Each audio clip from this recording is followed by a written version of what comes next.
ಕರಾವಳಿ ಟು ಉತ್ತರ ಕರ್ನಾಟಕದ ಕುಚಿಕು ಕುಚಿಕು.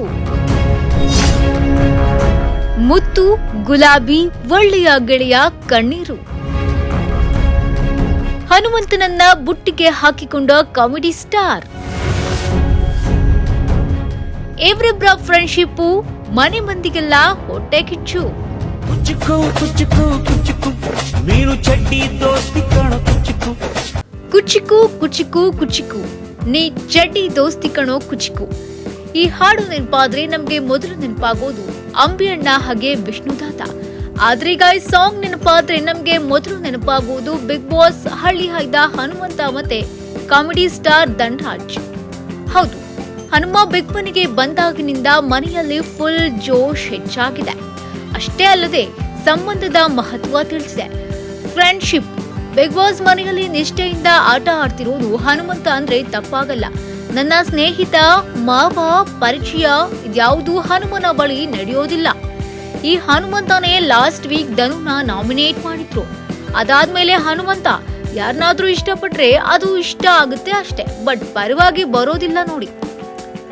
ಈ ಹನುಮಂತ ಧನುನ ಇಷ್ಟಪಡುವಷ್ಟು ಅವರ ಮಾವ ಅಂದ್ರೆ ಸುರೇಶ್ನ ಇಷ್ಟಪಡಲ್ಲ.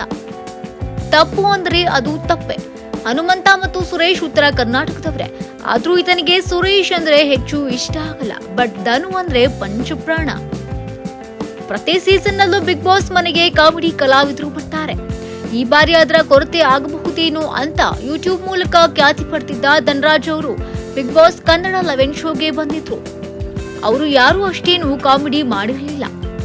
ಆದ್ರೆ ಅವರ ಜೊತೆ ಹನುಮಂತ ಕೈ ಜೋಡಿಸಿದ ಬಳಿಕ ಕಾಮಿಡಿ ಕಿಕ್ ಶುರುವಾಯಿತು. ಹನುಮಂತ ಹಾಗೂ ಧನರಾಜ್ ಅವರು ಸಾಧ್ಯವಾದಷ್ಟು ಸಮಯ ಒಟ್ಟಿಗೆ ಕಳೀತಾರೆ. ಹನುಮಂತ ಅವರು ಬಿಗ್ ಬಾಸ್ ಶೋಗೆ ಬಂದ ದಿನದಿಂದಲೂ ಧನರಾಜ್ ಜೊತೆಗೆ ಕ್ಲೋಸ್ ಆಗಿದ್ದಾರೆ. ಇಷ್ಟು ದಿನ ಅವರಿಬ್ಬರ ಜೊತೆಯಾಗಿ ಕಾಲ ಕಳೆದ ಕ್ಷಣಗಳನ್ನ ನೋಡಿ ವಿಡಿಯೋ ಬಿತ್ತರ ಮಾಡಲಾಯಿತು. ಅದನ್ನ ನೋಡಿ ಮನೆ ಮಂದಿಯೆಲ್ಲ ಖುಷಿಯಾದ್ರು. ಧನರಾಜ್ ಅವರಿಗೆ ಹನುಮಂತನ ಮುಗ್ಧತೆ ಹೆಚ್ಚು ಇಷ್ಟ ಆಗ್ತಾ ಇದೆ. ಹಾಗಾಗಿ ಅವರು ಸ್ನೇಹ ಬೆಳೆಸಿದ್ದಾರೆ. ಧನರಾಜ್ ಅವರಿಗೆ ಹನುಮನ ಜೊತೆಗಿನ ಸ್ನೇಹ ಕೆಲವೊಮ್ಮೆ ಮುಳುವಾಗುತ್ತೆ. ಹನುಮಂತನನ್ನ ಬಿಟ್ರೆ ಬೇರೆ ಯಾರ ಜೊತೆಗೂ ಧನರಾಜ್ ಹೆಚ್ಚು ಬೆರೆಯುವುದಿಲ್ಲ ಎಂದು ಕೆಲವರು ನಾಮಿನೇಷನ್ ಕಾರಣ ನೀಡಿದ್ದೂ ಉಂಟು. ಹಾಗೆಂದ ಮಾತ್ರಕ್ಕೆ ಅವರಿಬ್ಬರ ಬಂಧ ಕಡಿಮೆ ಆಗಿಲ್ಲ ನೋಡಿ. ಹನುಮಂತ ಅವರು ನಾಮಿನೇಷನ್ ವಿಚಾರದಲ್ಲಿ ಯಾವುದೇ ಮುಲಾಜು ಇಟ್ಟುಕೊಳ್ಳೋದಿಲ್ಲ. ಆ ಗುಣ ಎಲ್ರಿಗೂ ಇಷ್ಟ ಆಗತ್ತೆ. ಮೊನ್ನೆ ಎಪಿಸೋಡ್ ನಲ್ಲಿ ಸುದೀಪ್ ಅವರು ಈ ಇಬ್ಬರ ಜೊತೆಗಿನ ಒಂದು ವಿಡಿಯೋನ ಪ್ಲೇ ಮಾಡ್ತಾರೆ. ಆ ವಿಡಿಯೋ ನೋಡಿದ ಬಳಿಕ ಈ ಇಬ್ಬರ ಪ್ರೀತಿ ಇನ್ನಷ್ಟು ಹೆಚ್ಚಾಗಿದೆ. ನಿನ್ನೆ ಎಪಿಸೋಡ್ ನಲ್ಲಿ ಒಬ್ಬರಿಗೊಬ್ಬರು ಕೆಂಪು ಗುಲಾಬಿ ಕೊಟ್ಟು ಪ್ರೀತಿಯನ್ನ ವಿನಿಮಯ ಮಾಡಿಕೊಂಡಿದ್ದಾರೆ. ನನಗೆ ಬಹುಕಾಲದವರೆಗೂ ನಿನ್ನ ಫ್ರೆಂಡ್ಶಿಪ್ ಬೇಕು ಎಂದು ಧನರಾಜ್ ಹನುಮಂತನಿಗೆ ರೆಡ್ ರೋಸ್ ಕೊಟ್ಟಿದ್ದಾರೆ. ಒಬ್ಬರಿಗೊಬ್ಬರು ಮುತ್ತು ಕೊಟ್ಟು ತಮ್ಮ ಸ್ನೇಹವನ್ನ ವ್ಯಕ್ತಪಡಿಸಿದ್ದಾರೆ. ಒಟ್ಟಲ್ಲಿ ಇಬ್ಬರ ಸ್ನೇಹಕ್ಕೆ ಯಾರ ದೃಷ್ಟಿನೂ ತಾಕತಿರಲಿ ಎಂತಿದ್ದಾರೆ ಹನುಮ ಹಾಗೂ Dhanraj fans. Entertainment bureau, essential.